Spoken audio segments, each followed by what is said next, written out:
Hello everybody and welcome to this course about data validation in Excel.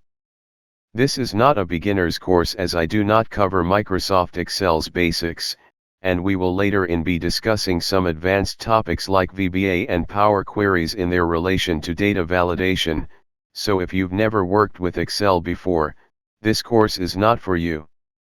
When you're trying to make an Excel workbook that's going to be used by some other users, you want to make sure of the consistency and integrity of the data you'll be receiving from said users, and you can't usually count on them to do that for you, so the best course of action would be to assume that users will make mistakes, and your file should guide the users to what are the proper values that go into each cell, and prevent them from entering a value that does not make sense, say a negative value for quantity or a text for a phone number or a random string of characters instead of a date or time. This is what data validation is about. In fact, you will simply be changing the data validation value for cells from the default, any value.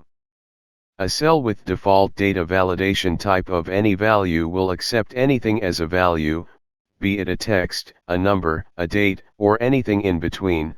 Sometimes this does not actually matter, more often than not, it is a big deal. As a general rule, to change the data validation type of any cell or range of cells, you just select it. You go to Data tab of the ribbon, you click on Data Validation and this dialog box will appear.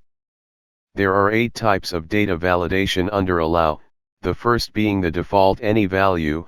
We will be exploring the other types in detail in the next videos. Let's get started.